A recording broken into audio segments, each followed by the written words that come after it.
attention is focused on something else, such as a task, object, or person. For example, inattentional blindness can often contribute to traffic accidents when a driver's attention is elsewhere, causing them to miss important information.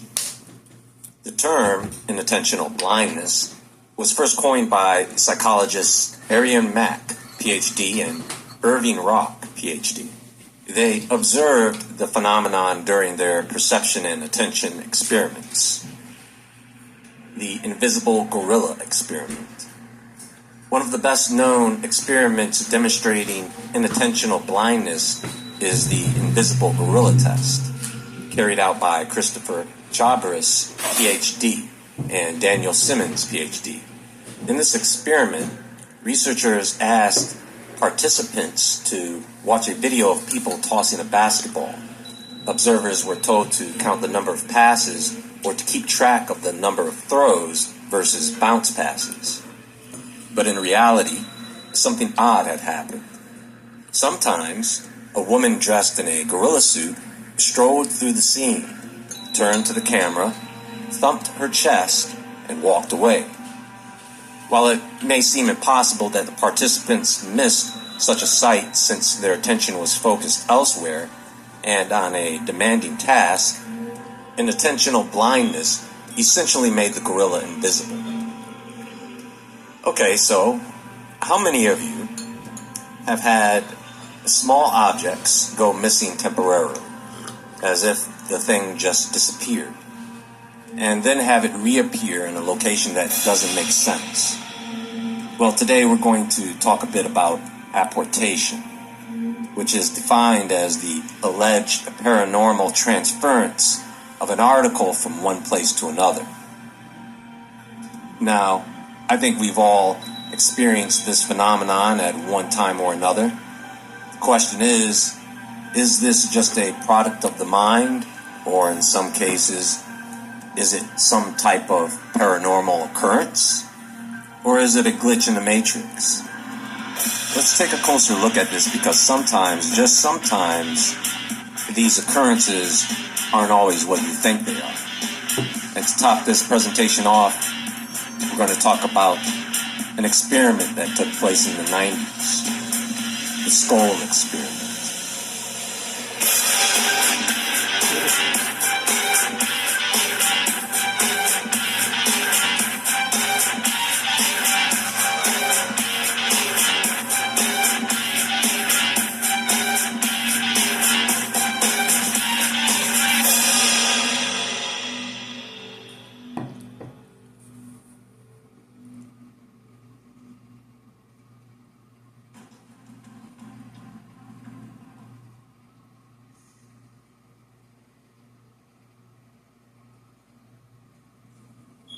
Welcome back, World Heads. I'm here with Claire from Eyeglass World. Hi there. So, what kind of secrets are you hiding in those Eyeglass World same-day labs? No secrets. The disappearing object phenomenon is where objects vanish from one place and then later reappear in another place without any clear cause or explanation. This can happen with an object that is in its resting place or a place where it is normally found, but is missing from that location even though no one could have touched it. The object reappears in a place that seems impossible or doesn't make sense. Sometimes it is found in a place that was previously searched thoroughly, like your pockets. How many times have you searched your pockets for something you could have sworn you put there, and then later you searched the same pockets and there it is? It seems to defy the normal rules of reality and physical movement. For some people, this is a rare occurrence, and for some people, this happens all the time, which may be an indicator of something else. But we'll get to that in a moment. Now, there are several possible reasons why this may occur. Cognitive biases, memory lapses, or inattentional blindness, where a person simply overlooks the object due to distraction or stress. I think, for the most part, that this is the case. It's simply a matter of memory. You walk into your house and just throw the keys down somewhere, anywhere. And so, of course, later on, when it's time for you to go back out, you can't find your keys. It's so common and no big deal. Memory is actually attached to emotion. So one of the tricks to prevent this from happening is when you place an object down somewhere that you know you're going to need later, you can imagine an emotional moment when you set the object down. For example, if you place your keys down on a table, you can imagine the table exploding when you place the keys down. That will help the placement of the keys kind of stick in your memory. In some cases, the object was just misplaced, either by you or another person.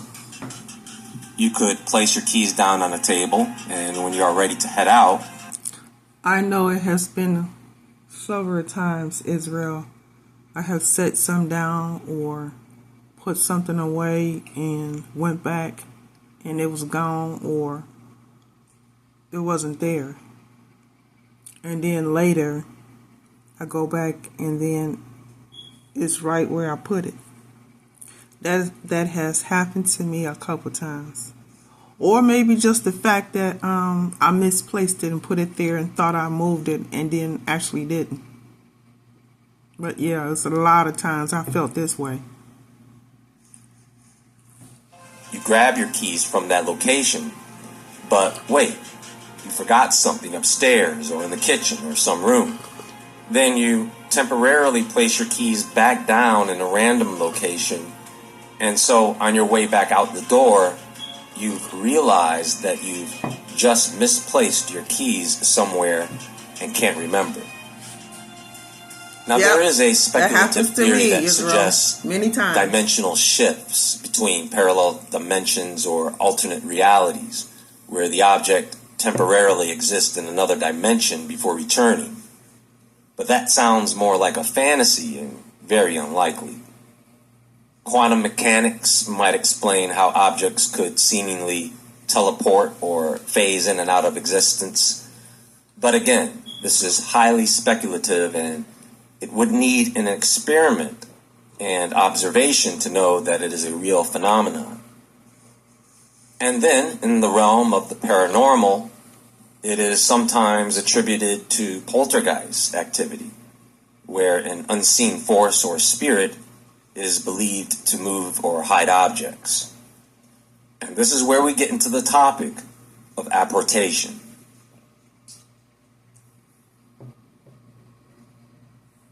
This is the stuff your insurance company doesn't want you to know about. Have you noticed your auto insurance payments have practically doubled? In the 1990s, a group of mediums and researchers documented various paranormal phenomena, including apportation, in what was known as the Skull Experiment. During the Skull Experiment, numerous objects were said to have appeared in the seance room, including coins, crystals, and pieces of pottery. The objects were examined and verified as authentic by the participants. One apport was a small carved statue that materialized during a seance, with no explanation as to how it arrived. Now, in 1993, psychic researchers Sandra and Robin Foy got together with another couple, Diana and Alan Bennett, and formed the Skull Experiment Group in Skull, Norfolk. The idea here was that they wanted to create a direct line of communication between the living and the dead. So deep underground in a pitch black cellar of an old 17th century farmhouse, they created a seance room. They said that this was necessary to allow spirits to materialize objects and communicate. By 1995, members of the Society for Psychical Research, Monty King, David Fontana, and Arthur Ellison, were invited to observe and validate the phenomena. Hundreds of hours was documented by Robin Foy. They reported seeing unexplained lights and orbs moving around the room. objects were seen levitating and moving around the room. There were also reports of full or partial materializations of spirit forms, sometimes cats and dogs. They reported being touched by hands, fingers, and mouths. Apports, or various objects, coins, crystals, and pieces of pottery, materialized. Some of the objects were said to be historically significant. The seance room was said to be so dark that they had to wear glowing armbands so that they could track each other's movements. During these seances, they reported seeing dancing lights, hearing bells, tapping, crackling, objects floating in midair. On one occasion, they even reported being sprinkled with water. The group used film photography to capture images of spirit forms and messages. They claimed that undeveloped film placed in a locked box would often develop with images or text that were not present before. Now, the investigators in the Skoll report, they concluded that many of the phenomena could not be easily explained by conventional means or trickery, although they acknowledge the limitations and challenges of investigating under seance conditions. You can go to the skollexperiment.com and dig a bit deeper into this. The point is, they ended this experiment because they thought they had opened a interdimensional doorway. And experimenter... They thought they had opened up a portal to let demons come through. So whatever scroll experiment that they had experienced, it was nothing but a portal to a different dimension, or something they should have left alone, and they came out crazy. From the future were interfering with the seances with malevolent intentions, and that right there says it all. It always ends the same with this stuff, and in my opinion, it was always demonic spirits, and only demonic spirits the entire time. You'd think that people who are into that stuff would get it and understand this. If they did, they probably wouldn't get involved in the first place. It seems that all they really accomplished was creating another haunted location. People are so concerned about the afterlife. Just wait. Eventually, you will find out.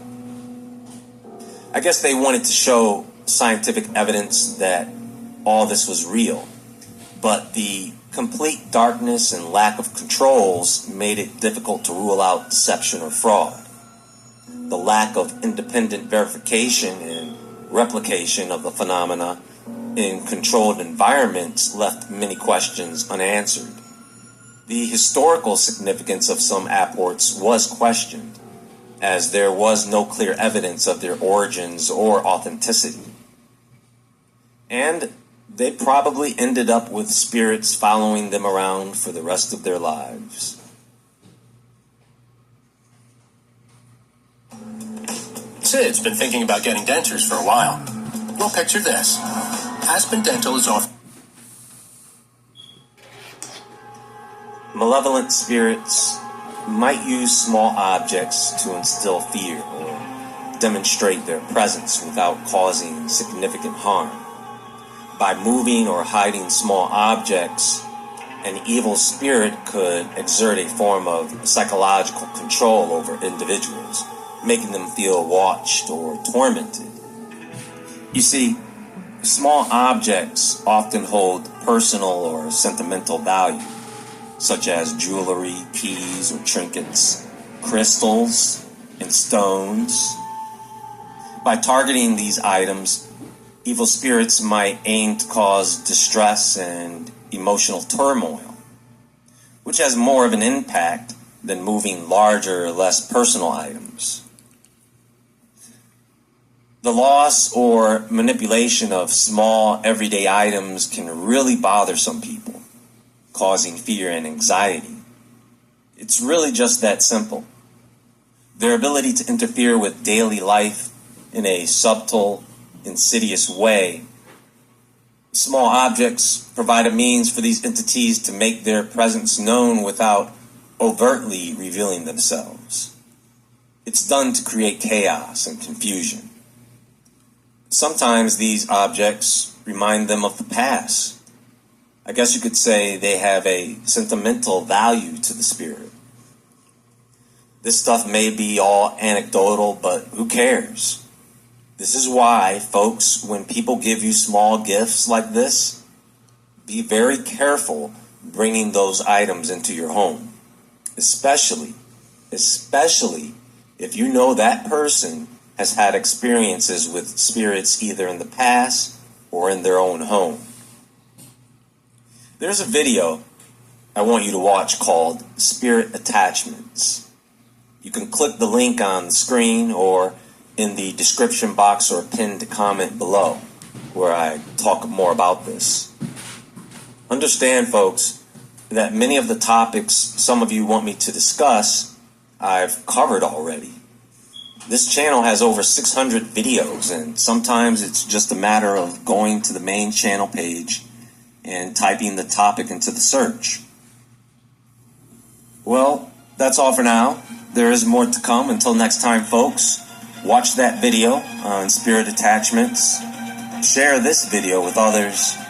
And as always, friends, stay awake, stay aware, stay safe, and I'll talk to you all soon.